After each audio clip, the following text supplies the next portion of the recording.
오늘 같이 읽었던 마태복음 4장 1절부터 4절 말씀 중심으로 말씀으로 사는 역사라는 제목의 말씀 나눌 때 은혜 있기를 축원합니다. 하루는 두 사람이 기차 여행을 하게 되었어요. 이 두 사람 다 교회 열심히 다니는 열심쟁이입니다. 시간이 흘러서 점심시간이 되었습니다. 그런데 그 중에 한 사람이 자기 가방 속에서 미리 준비한 점심 백설기 한 덩어리, 우유 한 팩을 꺼내었어요. 그래서 그것을 손에 들고 잠시 묵상으로 식기도를 했습니다. 그러고 나서는 옆에 있는 사람에게 먹어보라는 말 한마디 없이 그저 혼자서 입에 떡을 떼어서 한 입 꽉 물고 우물우물 먹기 시작합니다. 목이 맥힐 때는 우유도 한 모금 마시기도 하고, 그 옆에 같이 동행했던 사람이 물끄러미 쳐다보다가 하도 기가 막혀서 한마디 했어요. 아니 여보시오, 도대체 당신은 내 이웃을 내 몸같이 사랑하라 예수님 말씀도 몰라요? 그러니까 그 먹던 사람이 시침이 뚝 떼고 이렇게 말했습니다. 물론 잘 알죠. 얼마나 소중한 말씀입니까? 그러면서 아무 반응하지 않고 두 입, 세 입 계속 먹다가 마지막 한 조각을 입에 뚝 털어놓고는 하는 말이, 성경에는 그 말 말고도 좋은 말씀 참 많아요. 예컨대 내 이웃의 것을 탐하지 말라. 얼마나 좋은 말씀입니까? 겉으로 보기 이 두 사람이 하나님 말씀을 참 소중히 여기고 말씀을 잘 아는 것 같습니다. 그러나 실제는 어떻습니까? 보잘것없는 떡 한 조각 때문에 하나님의 말씀을 인용하면서 다툰다는 사실, 그러면서도 떡 한 족보다도 하나님의 말씀을 한창에 여기는 그런 꼴이 되어 버렸습니다. 오늘 본문 말씀에서 예수님 뭐라고 말씀했습니까? 4절 말씀 보니 이렇게 예수님 말씀하셨습니다. 우리 4절 다시 한번 같이 읽어볼까요? 같이 읽습니다. 예수께서 대답하여 이르시되 기록되었을 때 사람이 떡으로만 살 것이 아니요 하나님의 입으로부터 나오는 모든 말씀으로 살 것이니라 하였느니라. 아멘. 우리 예수님이 어떤 상황에서 이런 말씀했습니까? 만일 누군가 한두 끼 정도 굶고 나서 이런 말을 했더라면 별로 대수롭지 않게 여겼을 것입니다. 또 어떤 사람이 하루 이틀 사흘날 꼬박 굶고 나서 이런 말을 했다 할지라도 쉽지는 않지만 그래도 가능한 일이라고 생각할 것입니다. 그런데 예수님은 하루도 아니고 일주일도 아니고 40일 동안에 금식했습니다. 예수님은 우리와 똑같은 육신을 입었기 때문에 배고팠습니다. 40일 금식하신 예수님, 배고프신 예수님이 하신 말씀이 오늘 4절 말씀이신 것입니다. 그렇습니다. 예수님은 우리와 똑같은 육신을 가졌습니다.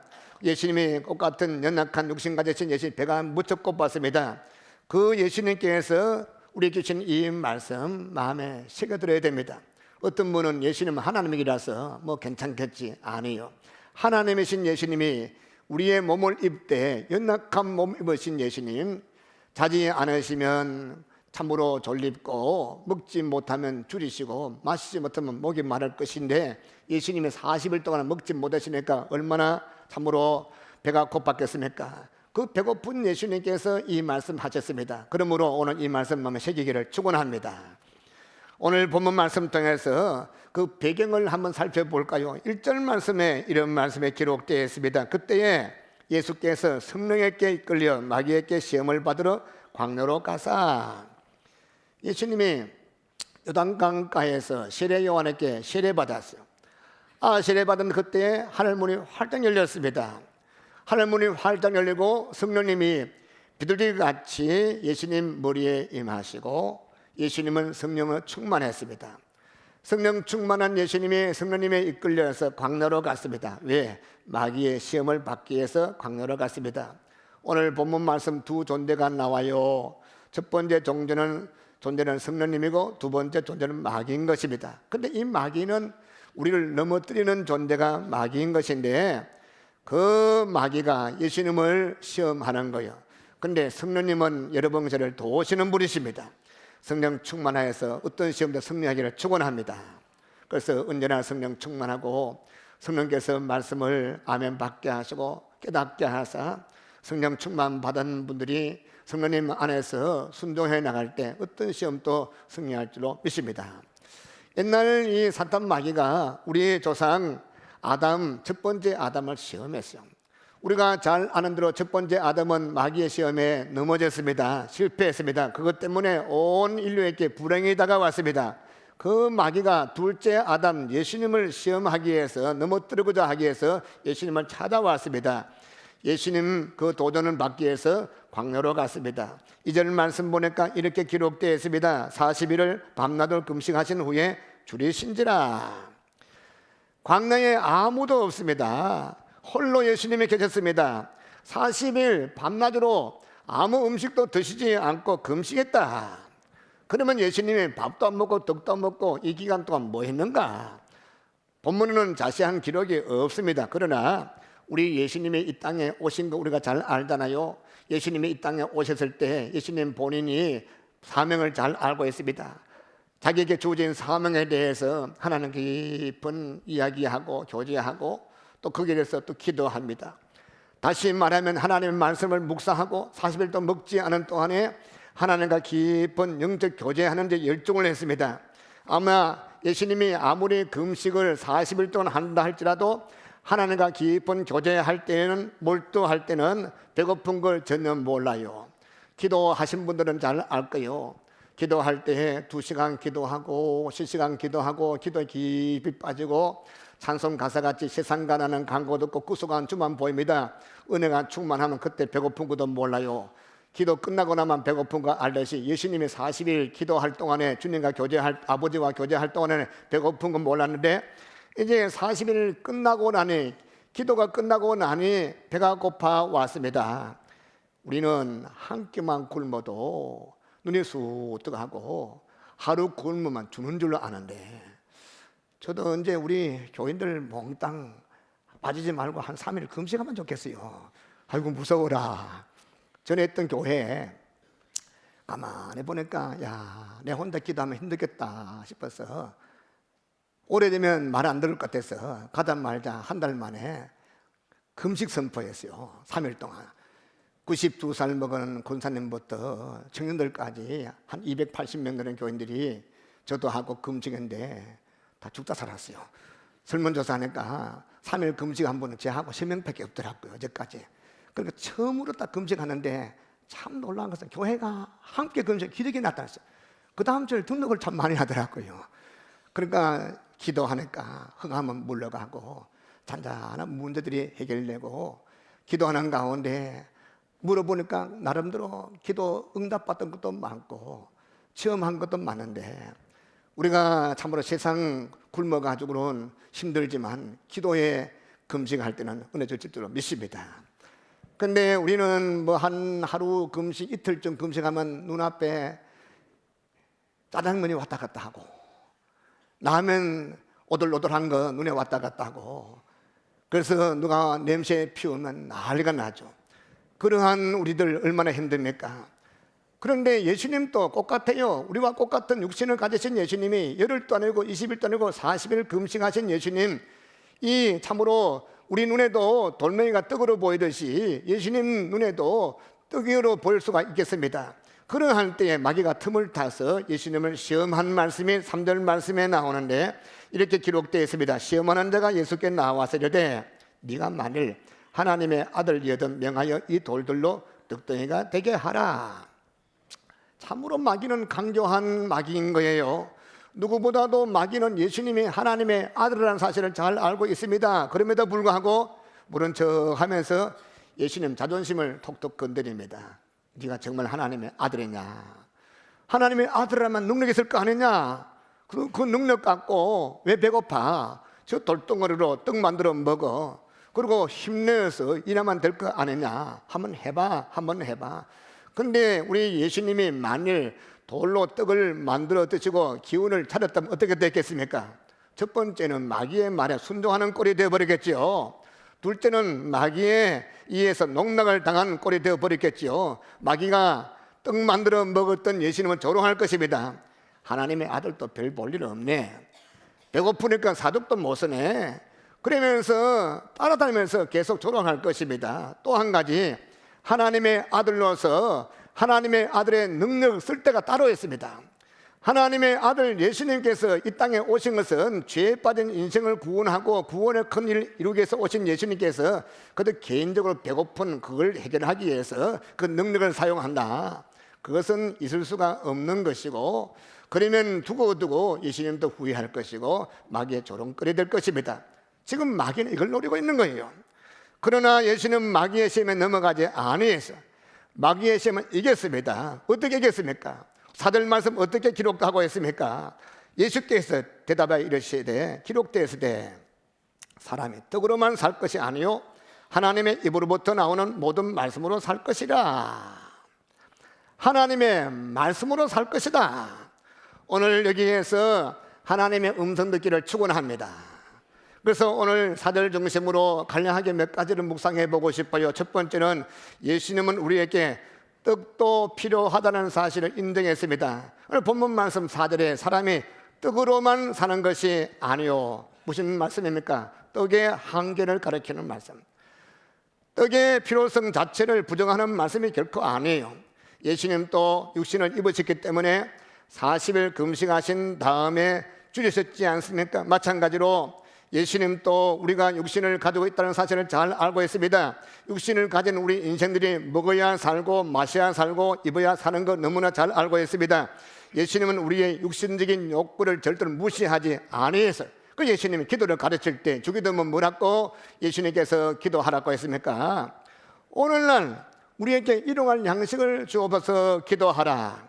하나님 아버지에게 오늘 먹을 일용할 양식 떡을 달라고 먹을 밥을 달라고 기도하라 간구하라 가르쳤습니다.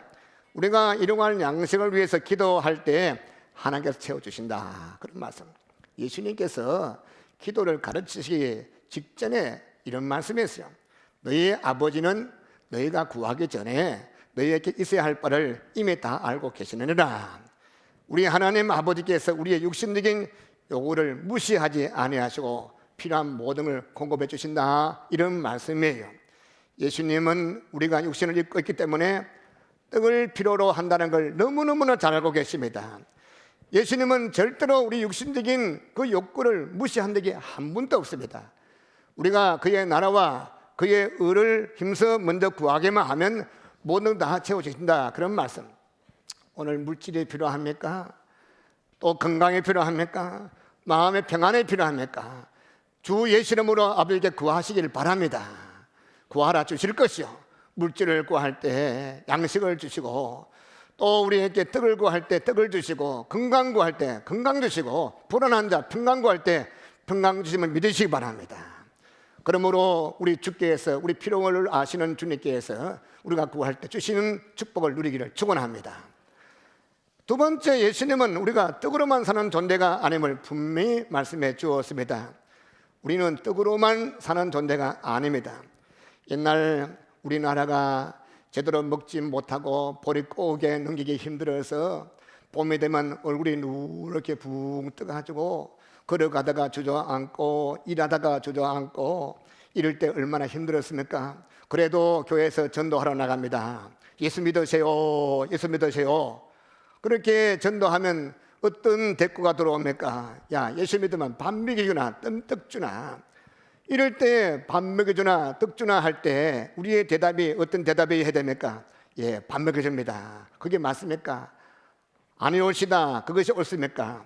가장 성경적인 대답은 사람이 떡으로만 사는 것이 아닙니다.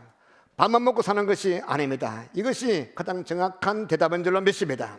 물론 우리가 육신을 가지기 때문에 떡도 필요하고 밥도 필요합니다. 그러나 떡으로만 사는 존재가 아니에요. 만일 우리가 떡으로만 사는 존재라 한다면 짐승들하고 무슨 차이가 있겠습니까? 짐승들도 먹으려고 야단입니다.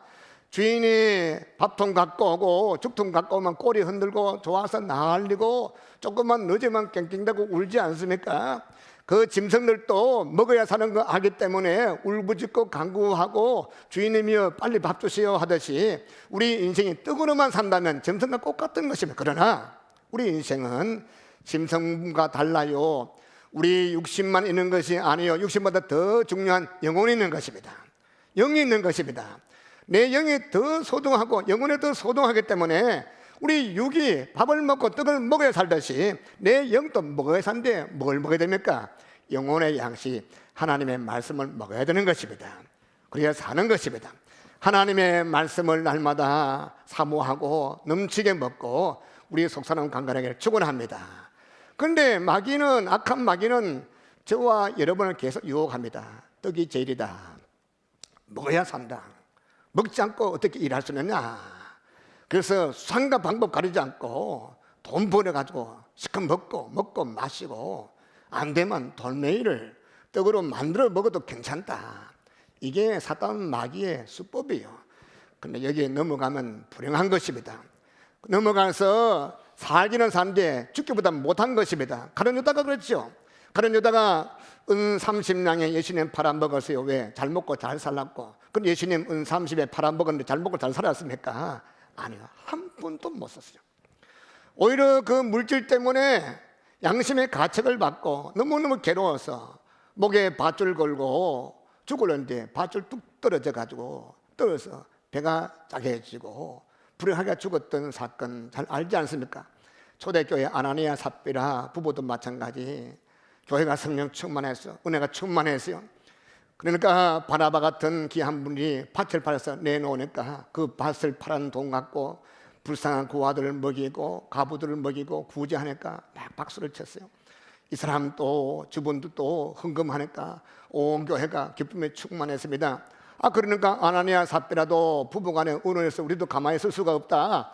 그래서 저 앞에 묻는 옥담 한마디 팔아서 돈 뭉치기 보니까 욕심이 생겼어. 다둑이 아깝다. 반 뚝 잘라서 농 밑에 감추고 반 틈만 갖고 와서 이거 논 파라는 거 다 갖고 왔습니다. 아무도 몰라요. 그런데 성령님은 알았습니다. 성령 충만 베드로가 알았습니다. 이거 정말 다 파란 것이냐. 다 알았고 말을 하지 않았다면 괜찮아요. 10분의 1도 괜찮고 100분은 괜찮은데 다 알았고 거짓말 했어. 어떻게 내가 성령님을 속였느냐, 주의종을 속였느냐. 회개하라. 하나님을 속인 내 거로 벌 받아서 부부가 죽고 말았지 않습니까? 사람은 떡으로 사는 존재가 아닌 것입니다. 예수님의 비유를 기억하십니까? 예수님의 비유가 한데 어떤 부자 얘기를 했어요. 그 농사가 잘 돼서 소출이 많았습니다. 창고가 모자라서 창고를 새롭게 지었습니다. 요즘 말로 말하면 무엇입니까? 사업을 잘했습니다. 경영을 잘했습니다. 돈을 많이 벌였습니다. 그리고 사업을 계속 확장해 나갔습니다. 그런데 그게 무슨 소용입니까? 왜 이 사람은, 이 어리석은 사람은 지금 죽음에 사다가 코앞에 눈앞에 왔다는 것을 깨닫지 못하고 더 크게 사업 확장하고 창고 더 크게 지어서 3년 4년 동안 먹고 마실 것이 있구나. 내 영혼아 잘 먹고 잘 살자. 하나님의 영광 위해서, 지 복음 위해서는 한마디도 없이 내 영혼은 잘 먹고 잘 살자. 자기 영혼을 위해서 확장하고 자기 배만 위해서 사업을 확장할 때 주님께서 오늘 저녁에 내 영혼을 건져가면 어떻게 되겠느냐. 성도 여러분, 부자면 어리석은 것이 아니에요. 저도 여러분도 얼마나 어리석습니까? 사람이 떡으로만 사는 존재가 아닌데도 불구하고 물질 때문에 비굴할 때가 얼마나 많습니까? 우리가 남보다 좀 돈이 많고 남보다 더 부유해지고 남보다 좀 높아지면 안한무인 사람을 대할 때 막대할 때가 얼마나 많습니까? 차라리 그럴 바에는 우리에게 물질이 없는 것이 훨씬 나을 줄로 압니다. 하나님은 교만한 자를 대적하신다 했습니다. 교만한 사람은 하나님과 원수라 했습니다. 교만한 사람은 하나님과 한바탕 붙는 그런 사람이요, 하나님과 싸워서 하나님을 되게 이길 사람은 아무도 없는 것입니다. 여러분, 물질 때문에 돈 때문에 교만하다만 차라리 가난한 것이 훨씬 낫는 것입니다. 지옥에 떨어진 부자가 될 바에는 아브라함의 품에서 영혼의 위로받고 찬송하며 하나님 사랑받는 거지 나사로가 훨씬 복된 것입니다. 성도 여러분, 기억해야 됩니다. 우리는 떡으로만 사는 존재가 아닙니다. 이 예수님 말씀 명심하기를 축원합니다. 그래서 돈 때문에 비굴하지 말고 물질 때문에 거짓되지 말고 하나님 앞에서, 사람 앞에서 정직하고 진실되고 바로 사는 여러분 되기를 축원합니다. 예수님은 또 세 번째 우리에게 하나님의 말씀으로 사는 존재인 것을 분명히 말씀해 주었어요. 예수님의 광야 홀로 계셨습니다. 40일을 금식해서 출애했습니다. 그 절박한 상황 속에서 예수님은 그 시험을 이겼습니다. 어떻게?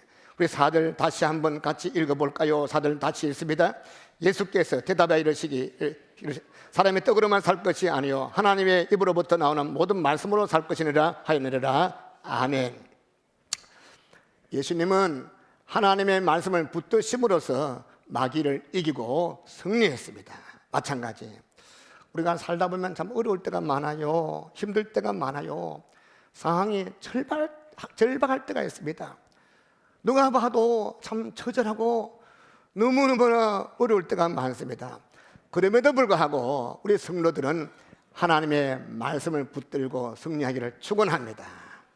하나님의 말씀을 저버리면 그 절박하다는 것 때문에 형편 때문에 말씀을 멀리하게 되면 살기는 살지만 죽기보다 못할 때가 많습니다. 한 번은 하나님이 아브라함에게 나타나서 아브라함아, 너는 너의 본토, 너의 친척, 아버지 집을 떠나라. 그리고 내가 네게 지시할 땅으로 가라. 하나님께서 아브라함에게 지시할 땅이 어떤 땅이었습니까? 가나안 땅이었습니다. 그 가나안 땅은 별 볼 일 없는 땅이었어요. 인간적인 견지에서 생각한다면 아브라함은 지극히 그곳에 가기 힘들었을 것입니다. 왜?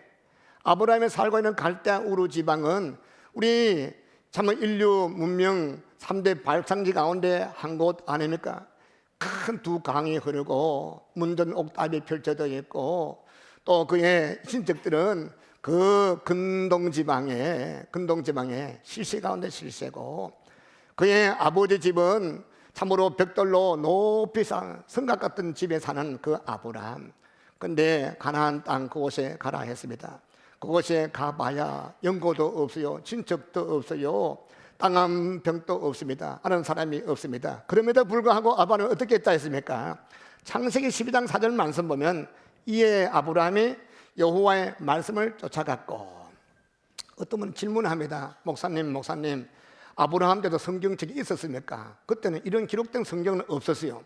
우리 창세기부터 요한계시록까지 66권 성경 가운데 제일 먼저 기록된 성경이 모세오경, 창세기, 출애굽기, 레위기, 민수기, 신명기, 모세오경. 이 모세오경은 언제 기록된 것이냐? 모세 때 기록된 것인데 모세가 누구냐? 모세는 아브라함의 후손인데 500년 후의 사람이요. 근데 아브라함보다 500년 후에 기록된 모세오경도 없는데 무슨 하나님 말씀이냐? 꼭 기록된 말씀이라고 해서 하나님 말씀이 아닌 것입니다. 우리가 성경 찬송 들고 다니지만은 말씀 듣기는 듣지만 사람 말로 들으면 주의 말씀 역사하지 않습니다. 까망선 글자고 흰것은 종이로 생각하고 읽어봐야 백독천덕에도 아무런 감동이 없습니다. 이 기록된 말씀, 내가 듣는 말씀, 주의 말씀으로 아멘 받고 믿음을 받을 때 성령께서 기름 부을 때 꿈틀꿈틀 살아서 역사함을 체험하기를 축원합니다. 그 말씀을 아브라함에 체험했습니다. 아브라함아, 하나님께서 오늘은 저 강을 건너가라. 오늘은 산모퉁이 돌아가서 천막을 치라. 오늘은 북쪽으로 올라가서 또 돌아와서 500마일 800km 2000리를 한 걸음 한 걸음 마침내 전치사가 나오는데 어느 곳에 가느냐? 가나안 땅에 갔습니다. 그 결과 그곳에 가니까 친척도 없어요. 자기 논 한마디도 없습니다. 그런데 말씀대로 그곳에 갔더니 아브라함이 살았어요. 온 가정이 살았어요. 자손만만대 축복을 받게 된 것입니다. 여러분, 인간적인 견지에서 인간의 판단으로 생각하면 잘 될 것 같지만 말씀 떠나서 내 경험 의지하고 내 이성 판단 의지하고 내 힘 의지하면 될 것도 안 되는 거 얼마나 많이 겪었습니까? 깨어지고 부서져서 그때서야 주여 내가 죽게 왔습니다. 후회하지 말고 하나님의 말씀 의지하고 2015년 한 해 주와 함께 살기를 축원합니다. 여러분, 축복의 땅, 젖이 흐르고 꿀이 흐르는 가나안 땅에 기근이 왔어요. 가뭄이 왔어요. 전쟁과 연병이 생겼어요. 그 땅의 사람들이 고통만 살았어요. 왜? 하나님의 말씀이 그곳에 살면 잘 된다는데 왜 고통 가운데 살았습니까? 이스라엘 백성들이 하나님의 말씀을 버렸어요. 말씀 따라 살지 않고 자기 소견대로 자기 멋대로 살았습니다. 말씀을 버리니까 결국 이스라엘이 패망했어요. BC 721년에 북쪽 이스라엘이 아수르에서 멸망당하고 BC 576년도에 남북 유다가 저 바벨론에서 멸망당하고 말하는 왜 말씀 붙들지 않고 하나님 말씀 멀리 떠났더니 망하게 되었습니다. 그래서 호세아서 말씀 보면 내 백성이 지식이 없으면 망한다. 무슨 지식? 하나님 말씀에 대한 지식이 없으면 망한다. 우리 몸된 교회와 여러분은 말씀 붙잡기를 축원합니다. 지금부터 한 14년 전 2000년 3월 우리 교단에서 발간하는 기독신문에 이런 기사가 실렸습니다. 우리나라 최초로 한글 성경 발행하는데 지대한 공헌을 하셨던 선교사님 존 노스 선교사님이신데, 이 존 노스 선교사님은 저 영국 북쪽 스코틀랜드에서 파송받은 선교사님이십니다. 근데 이 존 노스 목사님을 파송한 교회 이름은 채플힐 교회, 오래된 교회, 아름다운 교회인데, 그 아름다운 교회 한국에 선교사 파송하고 귀한 교회가 2000년 3월 첫 주일에 교인들 눈물로 마지막 예배 들고 교회 문을 닫게 되어서 수천 명 모이던 게 수백 명 모였어요. 수백 명이 수십 명 됐어요. 목사님은 모실 능력이 없습니다. 교회를 운영할 그런 돈이 생기지 않습니다. 결국 교회 문을 닫고 말았습니다. 제가 영국에 잠시는 동안에 주일날 예배 드리기 위해서 우리한 교회 가면 교회가 춤추는 카메라가 되어 있더라고요. 인포메이션 센터. 또 어떤 데는 보면 포셀 처치 교회 팔라고 내놨습니다. 독일 가도 그렇고 많은 유럽의 교회가 문을 닫았습니다. 왜 그런가 봤더니 교회가 하나님의 말씀을 멀리했습니다. 하나님의 말씀을 기뻐하지 아니했습니다. 하나님의 말씀대로 인본주의 신신하게 몰려들었습니다. 하나님의 말씀은 믿음으로 믿어야 할 그런 말씀을 믿음으로 믿지 아니하고 분석합니다. 비평합니다. 합리적으로 생각합니다. 여러분 창세기 1장부터 요한계시록 22장까지 합리적으로, 그리고 우리 이해해서 믿을 수 있는 것은 몇 개 없습니다. 믿을 때 이해가 되더라고요. 믿을 때 기적이 나타나는 것입니다. 그런데 유럽의 교회, 영국 교회는 하나님의 말씀 믿지 아니하고 비평했습니다. 신신학을 들었습니다. 합리적 사상의 교회에 인본주의 들어왔습니다. 교회가 힘이 없어요. 능력이 없어요. 모여서 예배할 때는 죽은 듯이 예배하고, 예배 끝나고 옆에 친교실에서는 서로 희희낙낙하고 시끌시끌합니다. 결국 교회는 무너지고 문 닫게 된 것입니다. 우리 상주수목교회 장례는 하나님의 말씀을 어떻게 받느냐? 2015년 이후에 우리 몸된 교회와 여러분은 사람 말로 받지 말고 하나님 말씀 받기를 축원합니다. 제가 늘 부탁하죠. 예배 준비하고 오세요. 준비하고 오세요. 예수님이 와서 말씀 증거한다 할지라도 준비하지 않으면 받을 수가 없어요. 옛날에 우리 초대교인들은 토요일 오후부터 준비하는 날이었어요. 예비를 했어요. 준비했어요. 그리고 좀 10분 일찍 와서 예배 준비하고 마음 준비하면 말씀이 꿈틀꿈틀 역사하는 기적을 체험하기를 축원합니다. 집에서는 부지런히 말씀을 읽되 베레아교인들 같이, 그리고 올라와서는 말씀을 사모하는 마음으로 마음과 뜻과 정성을 다해서 사모한 마음으로 마음을 열 때에 말씀이 떨어져서 100배, 60배, 30배의 열매가 맺힐 줄로 믿으시기 바랍니다. 여러분, 우리 2015년 우리 몸된 교회 저는 기도합니다. 주여, 이곳에 외치는 말씀이 생명수가 되게 해주십시오. 살리게 해주십시오. 치료하게 해주십시오. 회복되게 해주십시오. 말씀 받는 성도들이 매주간마다 올 때마다 간증거리가 많게 하옵소서. 이런 놀라운 축복이 우리 몸된 상주 스님께에 있기를 축원합니다.